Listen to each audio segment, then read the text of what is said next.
e o maior vilão sou eu. O preço da juventude cristã é o tema da pregação da tarde de hoje.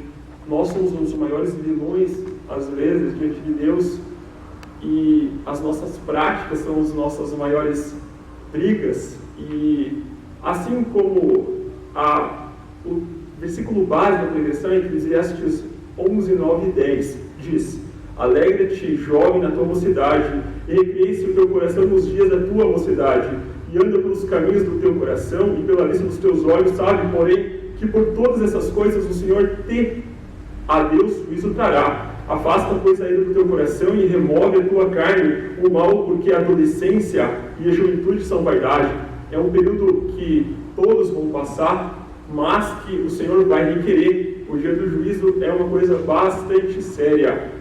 Na Bíblia, Davi, José, Daniel, Samuel, Josué, Timóteo e Jeremias eram jovens.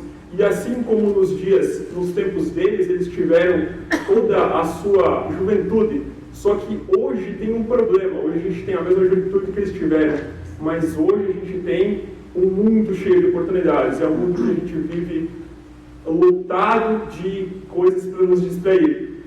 Nos dias atuais é necessário muito esforço maior do que no tempo deles para se servir a Deus. Então não é uma coisa fácil, é um desafio muito grande. O jovem é considerado a força da igreja, e para você conseguir hoje trazer, nós estamos aqui com um propósito muito forte na igreja, até levantar o movimento jovem.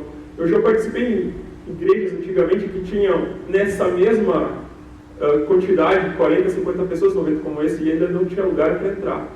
E hoje a gente está aqui começando do zero, e é um desafio porque bate exatamente no que eu estou falando, o desafio do jovem se firmar na casa do Senhor. E diz, Mateus 11, 12, desde os dias de João Batista até agora se faz violência ao reino dos céus, e pela força se apoderam dele. E Mateus 10, 22 diz, e odiados de todos sereis por causa do meu nome, mas por aquele que perseverar até o fim será salvo. A gente vive dias muito perigosos, dias que a volta de Cristo se aproxima. E são dias que pessoas nem conhecem a palavra de Deus, nem imaginam o que está para acontecer. Existem muitas coisas subliminares em séries de TV, em propagandas, em jornais que estão no dia a dia de atores e atrizes famosos que o mundo aí fora admira, mas eles são príncipes da mensagem de Satanás. Só que muitos nem sabem disso. Infelizmente é uma realidade bastante atual. E para você servir a Deus, você vai ter recompensas. O mundo aí fora tem bastante prazer, pecado, mas aqui na presença do Senhor você também tem, diz em João 14:1, não se turbe o vosso coração, credes em Deus e também crede também em mim. Quais são as recompensas de servir a Deus? Então eu vou citar para vocês 7 benefícios de servir ao Senhor. E o primeiro deles é a alegria. No dicionário diz estado de satisfação extrema, sentimento de contentamento ou de prazer excessivo. O ser humano sempre está em busca de constante alegria e ele nunca vai. O mundo tem um detalhe, você pode ter um sorriso. Quantas vezes nós mesmos, antigamente, fazendo festas, a gente se reunia com família e simplesmente ali naquela noite está todo mundo reunido e no dia seguinte tudo se vai. Ou quando a gente está antigamente a galera saía para fazer um show, alguma coisa, passa, no dia seguinte aquela alegria vai embora. Mas a alegria do Senhor, Ele fala que é para sempre. Neemias 8:10 diz: disse-lhe mais, ide, comei as gorduras e bebei as doçuras, e enviai porções aos que não têm nada preparado para si, porque este dia é consagrado ao nosso Senhor. Portanto, não entristeçais, porque a alegria do Senhor é a nossa força. Em 1 João 2,14 diz: e achou no templo os que vendiam bois e ovelhas e pombos, e os campeadores assentados. Então, essa é a primeira, a gente tem a alegria. Prazer é o segundo benefício de servir ao Senhor. No dicionário, de sensação agradável, de contentamento ou alegria, normalmente relacionando a satisfação de um desejo voltado à necessidade de divertimento ou diversão. Alegria e prazer estão totalmente alicerçados, o ser humano sempre está em busca, e diz que o mundo moderno ele é cheio de opções. Cada vez a gente tem mais, a gente tem filmes, a gente tem Netflix, a gente tem seriados. Hoje é muito comum a gente estar ouvindo, eu combati tantos episódios do Netflix lá, e a palavra do Senhor que é bom que você nem conhece. E o mundo aí fora, eu estou agora esses dias ali, a gente teve outro encontro, tal diálogo, que eu não sabia nem que se tratava disso. Fui pesquisar e é tudo que é o DJ jovem da atualidade. Então tem coisas que o cristão, quando ele serve, o Senhor ele desliga completamente. Então coisas que eu nem estava a parte do que estão acontecendo nesses dias atuais estão acontecendo. E de acordo com o Eclesiastes, diz que a gente tem ali recreite o seu coração, mas traduzido para uma linguagem atual diz, vamos curtir a vida. E o que diz curtir a vida? Suportar, padecer, sofrer, calejar, maltratar, envelhecer ou apodrecer. Esses são os problemas de curtir a vida. Então esse negócio de curtir a vida está totalmente fora da palavra do Senhor. E diz Salmos 1:2, antes tenho o seu prazer na lei do Senhor, e na sua lei medita de dia e de noite. E o terceiro benefício de servir ao Senhor é o futuro. O que significa futuro na parte do dicionário? Diz tempo que se segue ao presente em conjunto de fatos relacionados ao tempo que há de vir. Destino, sorte. João 14,6 diz Senhor, eu sou o caminho, a verdade e a vida. Qual é o benefício do Senhor de servir para o futuro? Promessa de vida eterna. Você não vai ter aqui, você pode ter um prazer. Eu vou fazer o que eu quero amanhã. Mas se você não tiver nos caminhos do Senhor, os teus caminhos vão ser de morte. Porque Ele coloca os dois caminhos, é isso que Ele coloca, a vida e a morte. Tudo que você tiver alicerçado, mesmo que você estiver na fase mais difícil da tua vida, se tu estiver do lado do Senhor, no futuro você sabe que Ele vai ser abençoado, porque uma coisa é alicerçada com a outra. O Senhor não vai te conduzir para o caminho de morte. Ele é um livre-arbítrio que você vai tomar a decisão. Então, não adianta dizer, a lei da semeadura, ela é totalmente alicerçada, os seus frutos vão conduzir a uma colheita. Não adianta tentar enganar o Senhor, porque Ele não se deixa escarnecer. Diz Salmos 1:1, bem-aventurado o homem que não anda segundo o conselho dos ímpios, nem se detém no caminho dos pecadores, nem se assenta na roda dos escarnecedores. E o futuro a Deus pertence. Pela fé, Deus vai abençoar a tua vida. Quarto benefício, chamado de satisfação. O dicionário diz: ato ou efeito de satisfazer-se completamente o prazer advindo da realização do que espera ou do que se deseja. Então vocês podem ver que satisfação, prazer e alegria está tudo alicerçado para que o ser humano tenha gozo e pleno prazer da sua vida. Porém, se tiver no mundo, é uma alegria passageira e enganadora. E o final dela é o lago de fogo, inferno. Isso é real, isso existe. E um dia estaremos diante do Senhor. E diz que por isso a alegria no mundo não faltam, mas são coisas passageiras. Na presença do Senhor elas são eternas. João 6,35 diz: e disse-lhes Jesus: eu sou o pão da vida, aquele que vem a mim não terá fome, e quem crê em mim não terá sede.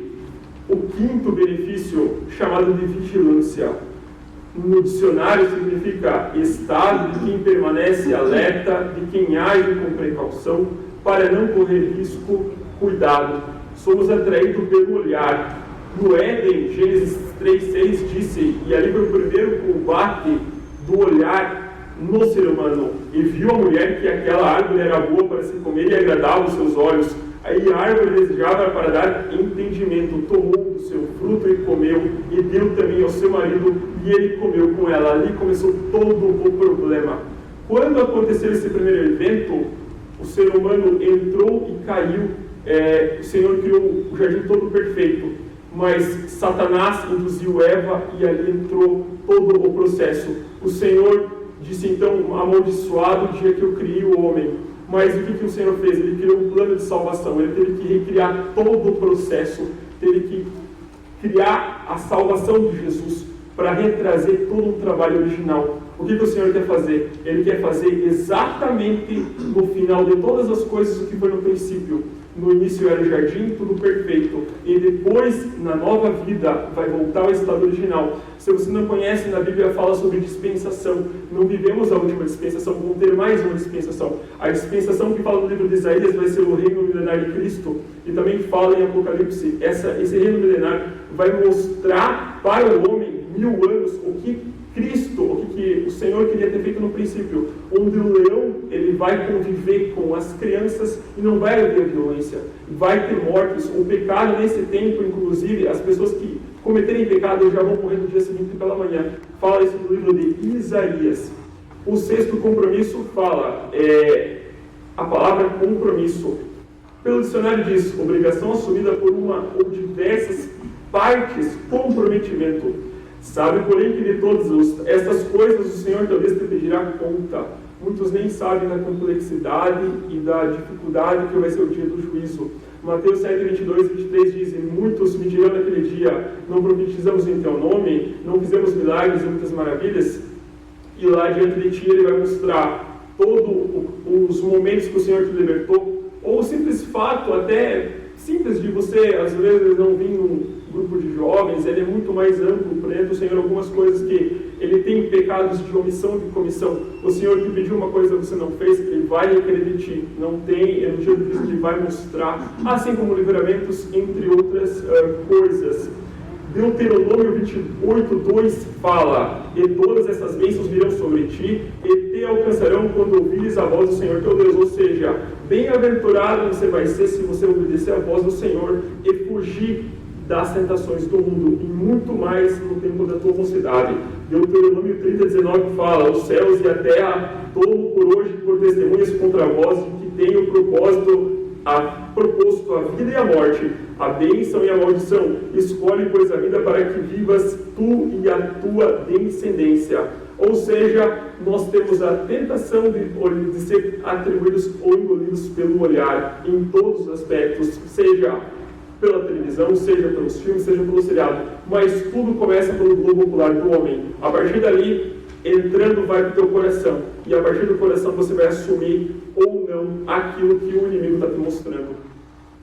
E o último benefício, chamado livramento, significa no dicionário soltura de indivíduo que se encontra sob prisão em cumprimento de uma pena ou preventivamente. Mateus 6,13 diz: e não nos conduza à tentação, mas livra-nos do mal, porque teu é o reino e o poder e a glória para sempre. Amém. Jesus nos deu um novo coração, e eis que tudo se fez novo. Ou seja, no início da sua conversão você não vai ter todo um processo como você gostaria. Você não vai deixar de ser um pecador da noite para o dia. Você vai pecar até o fim da tua vida, mas conforme você se converte, você é como uma criança que vai levantando e vai caindo várias vezes, mas o Senhor vai te aperfeiçoando a cada dia mais, até te fazer uma árvore mais enraizada na palavra, e assim você vai conduzir cada dia. Tem uma palavra que fala que o verdadeiro cristão, quem comete o pecado é do diabo, mas aquele que é do Senhor não vive na prática do pecado. Tem uma coisa que você viver debaixo do pecado porque você quer, e a outra porque você peca por acidente. Então são coisas diferentes da outra. Então aquele que é nascido do Senhor não vive na prática do pecado. Ezequiel 11,9 fala: e vos farei sair do meio dela, e vos entregarei nas mãos de estrangeiros, e exercerei o meu juízo sobre vós. Ezequiel 36,26 fala: e dar-vos-ei um coração novo, e porei dentro de vós um espírito novo, e livrarei da vossa carne um coração de pedra, e vos darei um coração de carne. Romanos 12,2 foi a primeira pregação que o nosso pastor Marildo trouxe, trazendo para Chapecó. E não, Romanos 12,12, não ser performados com esse mundo, mas eles transformados pela renovação do nosso entendimento, para que experimenteis qual seja a boa, agradável e perfeita vontade de Deus. E fazendo toda a conclusão da pregação, um dia a gente não existia, mas um dia deixaremos de existir, e a nossa vida ela é eterna. O Senhor assim determinou, e não há uma alma que não exista, não vai deixar de existir. E a gente não está vivendo o futuro, mas o tempo futuro virá. Você vai escolher onde você vai estar. Você vai querer estar no céu ou no inferno. É algo que realmente foge ao nosso entendimento. Se nós tivéssemos... O pastor missionário fala que uma pessoa ficasse 15 dias amarrada numa árvore, ali seria um hotel de 5 estrelas perto do inferno. Isso não é nada. Se ficássemos um minuto, caso de Lázaro, que estava, o rico e Lázaro, ele está Essa passagem que Jesus citou no Novo Testamento fala sobre o que é esse estado de estar no inferno. O rico, infelizmente, está lá já e não tem mais solução para ele. Mas poderíamos ser nós. E pode ser nós. Porque se não tivermos responsabilidade com a palavra, é muito fácil dizer que somos salvos. Mas se nós tivéssemos a ideia do perigo que isso essa é a área mais importante da vida. Podemos trabalhar, podemos estudar, mas a salvação é a principal. Você garante que se você morrer, você vai para os braços do Senhor? Deus quer uma juventude animada. Devemos então nos alegrar e criar. É uma mensagem difícil, mas na presença do Senhor sempre tem alegria, porque nada se compara ao que é viver. Nem olhos viram, nem ouvidos ouviram aquilo que o Senhor tem preparado para aqueles que o amam. Não podemos imaginar o que vai ser a Nova Jerusalém, mas é algo que excede nosso entendimento. A gente vai ter acesso a tudo o que foi permitido por Deus na criação. Você quer falar com Moisés, você pode falar com Moisés. Você quer falar com Isaac, Abraão e Jó, você vai poder falar, porque o Senhor promete isso. Então, fechando, não é só o mundo que existe prazer, mas na presença de Deus é o maior prazer e mais duradouro, que é a vida eterna. Obrigado a todos. Um chamado de Jesus, e você não está aqui por obrigação. Então, a gente sempre deve pedir, quando a gente for fazer alguma coisa, que lá o teu inconsciente dizer e apontar, porque a tua consciência vai te cobrar. Ela vai te cobrar na hora que você fizer alguma coisa que não agrada a Deus. Porque quando a gente conhece, não adianta a gente... Eu vou mentir para a Lu, eu vou mentir para o Gerson conhece da palavra, mas a gente não mente para Deus. A gente não esconde nada dele. E a gente tem possibilidade de pedir perdão. Mas o perdão, todo mundo sabe o que é o perdão e o que é desculpas também. Perdão a gente pede para Deus, para o nosso irmão, a gente pede desculpas também, mas é o que é para não fazer mais. Não é simplesmente porque você acha que teria feito isso. Então, assim, ó, viver em Deus é alegria. Você não precisa, assim, ó, estar lá numa rave descontraída e tudo mais para você ser feliz. Isso é o que o mundo diz que você tem que fazer, que você tem que consumir. A gente pode ser feliz em Deus, a gente pode ter alegria e não precisar fazer de coisas extremas que o mundo diz. A gente não pode levar mais as coisas do mundo como se fossem normais. Vocês sabem hoje em dia que a gente está propenso a brigas, a separações dentro da nossa casa, a desuniões. Isso não é normal. E a gente tem que colocar isso em prática na nossa vida. Você burlar a aula, você mentir para os seus pais, isso não é normal. Vai estar errado. E a gente pode ensinar para as outras pessoas também. Claro, talvez não vão escutar, mas você faz a sua parte. Vocês conhecem ela, não preciso falar muitas coisas. Ela tem muitas qualidades, ela é... Sabe aquele negócio do Bombril, 1001 utilidades? É a Joana, tá, gente? Palmas pra Joana. Palmas pra mim. Então, vou iniciar de novo, porque elas Zé, não foi nada combinado. Não foi nada combinado. Então, também não foi combinado, mas eu vou apresentar a Fernanda Ribeiro. Essa pessoa, essa daqui, ela tem 16 anos, a ocupação dela ela é estudante, ela é natural de Jaraguá do Sul, o hobby favorito é jogar videogame. Um versículo bíblico, quer falar uma história, alguma coisa? Tá. O que ela espera do grupo, ela espera bastante diversão e um defeito. Uma qualidade é que ela é uma pessoa, gente boa, e que também um defeito é que ela é chata. Então, assim, a gente não acha isso dela, eu não acho ela assim. A Fernanda é um pouco mais na dela, mas a questão de timidez, não, vocês viram que ela interpretou muito bem no nosso teatro, então ela interage. Então, assim, isso acredito que seja uma característica da personalidade dela, que ela é mais na dela, que ela não fala muito, não é tão comunicativa quanto a Joana, que gosta de falar, mas que ela acha que isso atrapalha, que seria um defeito, que era um pouco chata, mas talvez eu não ache isso, mas ela acha. Eu também não acho. Eu também não acho, mas dá pra melhorar, né? Dá pra melhorar. Mas é gente boa. Nós isso vamos sim, combinar, isso né? vamos Conversar é combinar. muito legal. Que é gente boa. Então, Calma.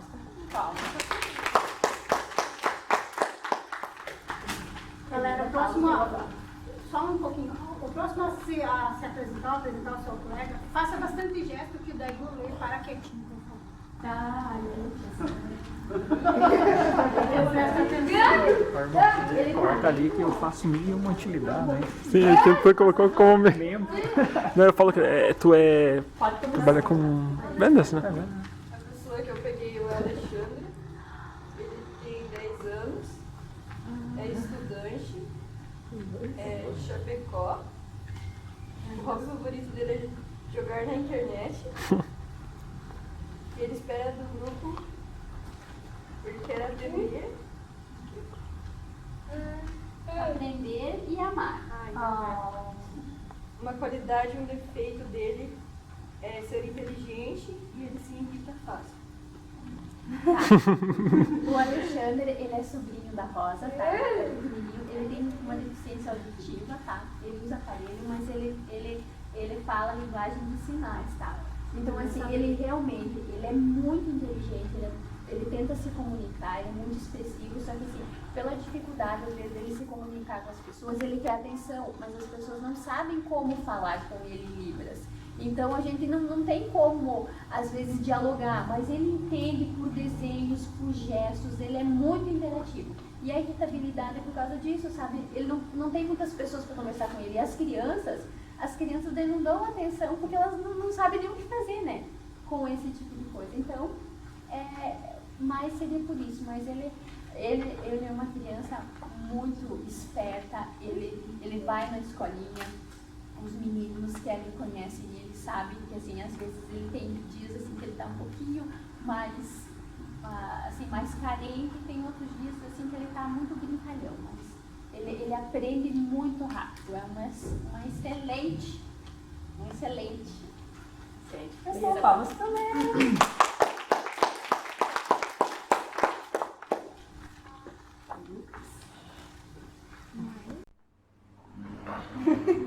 Já contou quem é? Assim, ó, eu fiz um curso de Libras, então, assim, só que é bastante coisa, às vezes eu esqueço de algumas coisas, né? Tá? Esqueço, mas eu vou tentar traduzir pra ti. O Lê pegou o Gerson Júnior de Sá, ele tem 34 anos, a ocupação dele é marketing digital. Ele é natural de Chapecó, o hobby favorito é gravar vídeos. O versículo bíblico, ele citou João 8,32. E conhecereis a verdade e a verdade vos libertará. O que ele espera do grupo é que cada dia a gente cresça mais e mais, né? Prospere. E uma qualidade e um defeito seu. A qualidade seria facilidade de aprender e um defeito que ele acha ser teimoso. Isso aí. Bom, muito bem. Então, palmas pro Gerson. Obrigado.